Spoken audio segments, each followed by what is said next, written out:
दिल्लीतील 11 जिल्हे रेड झोनमध्ये आहेत। दिल्लीमध्ये लॉकडाऊनची कोणतीही सूट देणं हे अवघड आहे। याशिवाय सोशल डिस्टन्सिंगचे नियमही अनेक ठिकाणी धाब्यावर बसवले जात आहेत। राजधानी अद्यापही सुरक्षित नसल्याचं अनेक दृश्यांमधून समोर येतंय। दिल्लीतील स्थितीचा हा रिपोर्ट। राष्ट्रव्यापी लॉकडाऊन घोषित केलेलं असताना दिल्लीतील द्वारका आणि पालम उड्डाण पुलावरील ही दृश्य, चारचाकी आणि दुचाकीची ही रीग दिल्लीत दिसून येते आहे। या स्थितीमध्ये सोशल डिस्टन्सिंग कसं पाळणार हा प्रश्न निर्माण झालाय। त्यातच दिल्लीचे मुख्यमंत्री अरविंद केजरीवाल यांनी दिल्लीकरांना शिस्त पाळण्याचं आवाहन केलंय। लोगों ने सोशल डिस्टेंसिंग नहीं मानी, भगदड़ मच गई। इससे किसका नुकसान हो रहा है? आपका ही नुकसान हो रहा है।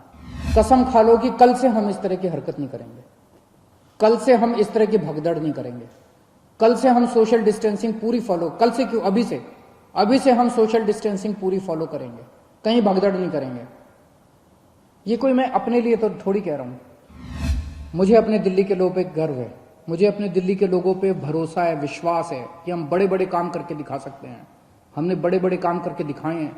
जब पूरी दुनिया डेंगू से जूझ रही थी, हमने डेंगू को हरा के दिखाया था। अब हम कोरोना को भी हरा के दिखाएंगे। दिल्ली के लोग पूरी दुनिया को कोरोना को हरा के दिखाएंगे। मुख्यमंत्री अरविंद केजरीवाल कधी समजावण्याच्या स्वरात बोलतात तर कधी दटवण्याच्याही। मात्र नागरिकांनी शिस्त पाळणं आता गरजेचं आहे, कारण दिल्लीत आता मार्गदर्शक सूचना दिल्या गेलेल्या आहेत। त्या आधारे काही अंशी व्यवहार सुरू केले आहेत। या दरम्यान निवडक दुकानं सुरू राहतील, त्याविषयी मुख्यमंत्री अरविंद केजरीवाल यांनी माहिती दिली आहे। हम सब जानते हैं कि पूरी दिल्ली को केंद्र सरकार ने रेड जोन में रखा है और दिल्ली के लिए रेड जोन के लिए काफी कम रियायतें दी गई हैं कि दिल्ली के अंदर ये चीजें अलाउड हैं और केंद्र सरकार की गाइडलाइंस के हिसाब से उसके इतर कोई नहीं जा सकता। कोई सरकार, राज्य सरकार, केंद्र सरकार की गाइडलाइंस के इतर नहीं जा सकती। तो उनकी गाइडलाइंस के हिसाब से जो जो केंद्र सरकार ने अलाउ किया, हमने आज से दिल्ली में वो सारी गतिविधियां अलाउ की हैं। कुछ किस्म की दुकानें खुल सकती हैं, stand alone shops. Markets allowed नहीं है, मॉल्स अलाउड नहीं है, मार्केट कॉम्प्लेक्स अलाउड नहीं है। इंडस्ट्रियल एरियाज कुछ खुल सकते हैं, कुछ तरह की दुकानें रेजिडेंशियल एरिया में कुछ दुकानें खुल सकती हैं। उसी तरह से सेल्फ एम्प्लॉयड लोग जो हैं, टेक्नीशियंस हैं, आया है, इस किस्म के लोग जो हैं, जो सेल्फ एम्प्लॉयड इलेक्ट्रिशियन है, प्लम्बर हैं, वो लोग काम कर सकते हैं। इस तरह की कुछ रियायतें हैं जो मैंने कल आपको डिटेल में बताई थी, जो खुल सकती हैं। 2015 में डेंगू के 16,000 केस हुए थे, 60 से ज्यादा लोगों की मौत हुई थी। और पिछले साल आप लोगों ने 10 हफ्ते 10 बजे 10 मिनट प्रोग्राम किया था और डेंगू को हराया था। पिछले साल 1,500 केस हुए थे और एक भी मौत नहीं हुई थी दिल्ली के अंदर। गजब का काम करके दिखाया था आपने। मास्क पहन के रखना है। जब भी आप घर से बाहर निकलते हैं, मास्क पहन के जाओ। घर के बाहर जाओ, मास्क जरूर पहनो। ये सबसे बड़ी प्रोटेक्शन है। कसम खा लो कि मास्क पहने बिना आप घर से बाहर नहीं निकलोगे। दूसरी चीज, सोशल डिस्टेंसिंग। आपको दूसरे लोगों से कम 2 गज 3 गज की दूरी बना के रखनी है। किसी भी हालत में लोगों के करीब नहीं जाना।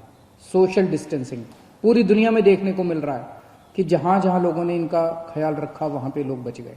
और तीसरी चीज, अपने हाथ धोने हैं, सैनिटाइज करने हैं।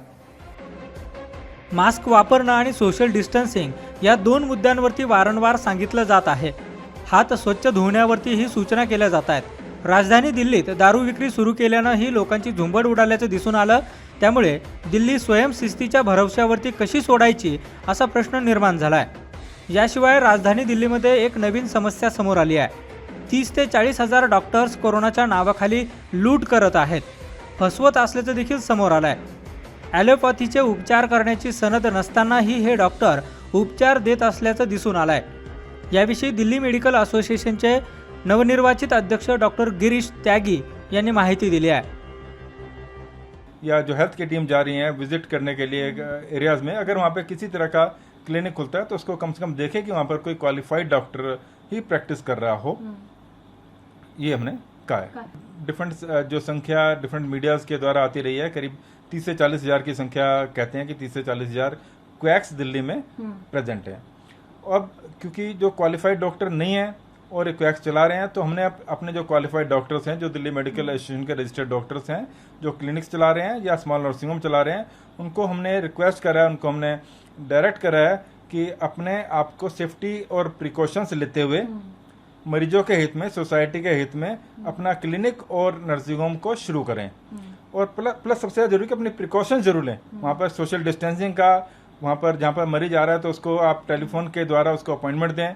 ऐसा अपॉइंटमेंट दें कि एक टाइम पे मरीज ज़्यादा ना हो वहाँ पर, और प्रॉपरली जब मरीज आ रहा है उसका वहाँ पर मास्क लगा के मरीज पहुँचे, उसको हैंड वॉशिंग की वहाँ पर फैसिलिटी हो, सैनिटाइजर वहाँ पर रखा हो। इस तरह के प्रिकॉशंस लेने के बाद आप क्लिनिक अपना या नर्सिंग होम शुरू करें। तो मरीजों से रिक्वेस्ट है कि आप टेलीफोन करके डॉक्टर से परामर्श लें, और अगर आपको लग रहा है कि ऐसी इमरजेंसी की सिचुएशन आपकी आ रही है तो आप नज़दीकी डॉक्टर, नज़दीकी नर्सिंग होम, नज़दीकी अस्पताल में जाएं। और अगर आप जाने से पहले अगर आपको एरिया में कम से कम डॉक्टर्स का रजिस्ट्रेशन जरूर देखें। वहाँ पर किसी क्वैक्स के पास ना जाएं, कम से कम अपने, ये आपके लिए सेहत के लिए ज़रूरी है, आपकी सेहत के लिए ज़रूरी है आपके। तो आप डॉक्टर्स का रजिस्ट्रेशन वहाँ पे देखें वहाँ पे, और अगर डॉक्टर का रजिस्ट्रेशन नहीं है किसी काउंसिल के द्वारा तो उसके पास ना जाएं, और क्वालिफाइड डॉक्टर्स या रजिस्टर्ड नर्सिंग होम में ही आप अपना इलाज कराएं। दिल्ली, मुंबई, बंगळुरू अशा मेट्रो सिटीजमध्ये कोरोनाचं संकट रोखणं ही जशी प्रशासनाची जबाबदारी आहे तशी ती नागरिकांची देखील आहे, कारण या महानगरांचा पसारा फार मोठा आहे। त्यात कोरोनाच्या नावानं लुटण्याचे उद्योगही सुरू झाल्याचं दिसून येत आहे। लॉकडाऊन नंतरही आरोग्य सेवा हे मोठं आव्हान राहणार आहे, असं चित्र राजधानीसह देशात दिसतंय। Bureau report, AM news.